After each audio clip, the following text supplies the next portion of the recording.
ମାନେ ବହୁ ଲୋକଙ୍କ ହୃଦୟକୁ ସ୍ପର୍ଶ କରିଥିଲା। ଏବଂ ସେତିକି ବେଳେ ବାପି ମାନେ ମୋ ପୁଅ ମାନେ ଯିଏକି ମୋତେ ପ୍ରେରଣା ଦେଇଥିଲା ଏବଂ ଯିଏକି ପ୍ରମିସ୍ କରିଥିଲା ଯେ ବାବା ମୁଁ ଏଇଟାକୁ ଫିଲ୍ମ କରିବି ବୋଲି। ଏବଂ ତାପରେ ସେ ଲାଗିକିରି ଆଜି ଆମର ଏଠି ଆମେ ଇଏ କରୁଛେ, ଏକାଠି ହେଇଛେ, ଏକାଠି ହେଇକିରି ଆନାଉନ୍ସ କରୁଛେ ଯେ ଏଇଟା ଫିଲ୍ମ ହେବ।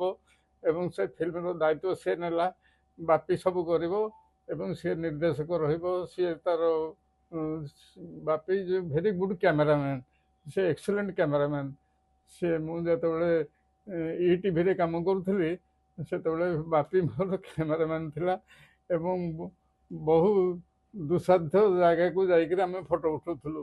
ଏବଂ ବର୍ତ୍ତମାନ ଯେହେତୁ ବାପି ଗୋଟେ ପ୍ରଫେସନାଲ କ୍ୟାମେରାମ୍ୟାନ୍ ହେଇଯାଇଛି ଏବଂ ସେ ଅନେକଥିରେ ସଫଳ ହେଇଛି, ତେଣୁକରି ଆଜି ଆମେ ଯେଉଁ ଫିଲ୍ମଟିକି ଲଞ୍ଚ କରୁଛେ ଆଜି, ସେ ଫିଲ୍ମଟା ନିଶ୍ଚିତ ଭାବରେ ସଫଳ ହେବ ଏବଂ ସେଥିରେ ଆପଣମାନଙ୍କର ସମସ୍ତଙ୍କର ସହଯୋଗ ନିଶ୍ଚିତ ଭାବରେ ରହିବ ବୋଲି ମୁଁ ଭାବୁଛି।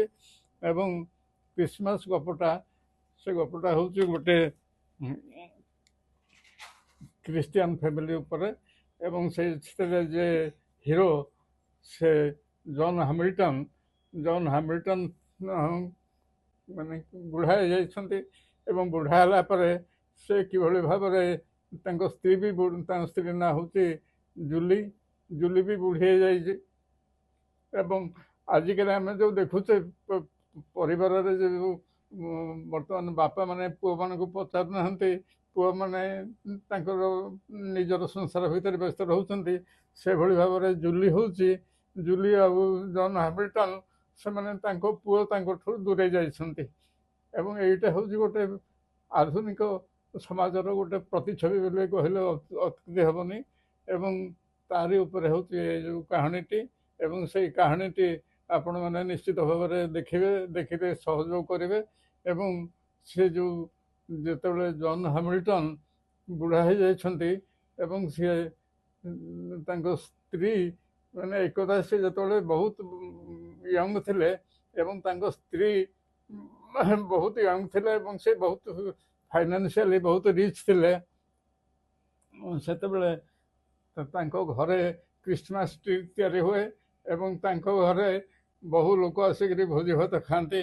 ଏବଂ ବର୍ତ୍ତମାନ ଜନ୍ ହାମିଲ୍ଟନ୍ ଏକୁଟିଆ ହେଇଯାଇଛନ୍ତି, ତାଙ୍କ ପିଲାମାନେ ତାଙ୍କୁ ଛାଡ଼ିକି ପଳାଇଛନ୍ତି।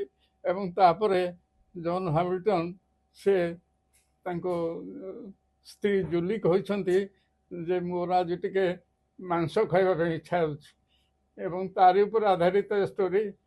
ସେଇ ଷ୍ଟୋରିଟି ମୁଁ ଭାବୁଛି ଯେ ସମସ୍ତଙ୍କ ମନକୁ ଛୁଇଁବ ଏବଂ ଏଇ ଷ୍ଟୋରିଟିକି ଦେଖିକି ପଢ଼ିକିରି ମୋ କେତେ ଜଣ ସାଙ୍ଗ ମୋତେ ଗାଳି ଦେଇଥିଲେ, କହିଲେ ତୁ ଏମିତି ଷ୍ଟୋରି ଲେଖୁଛୁ ଯେଉଁଟାକି ଆଖିରେ ଲୁହ ଝରେଇ ଦେଉଛି, ଆମେ ଏଣ୍ଟରଟେନ୍ କରିବା ପାଇଁ ଷ୍ଟୋରି ପଢ଼େଇବୁ ନା, ତୋ ଷ୍ଟୋରି ପଢ଼ିକିରି ତୋତେ ଗାଳି ଦେବୁ, ଏଭଳି ଭାବରେ ବି ରିଆକ୍ସନ୍ ମୁଁ ପାଇଛି।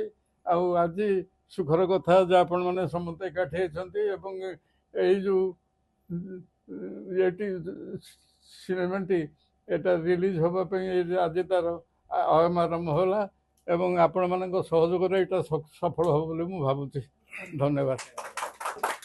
देश विदेश कोण अनुकोणर टेक्निक खबर देखंतु आम सह यूट्यूब फेसबुक और इंस्टाग्राम रे आमको देखंतु लाइक शेयर और सब्सक्राइब करने को आद्यम भूलंतुनि।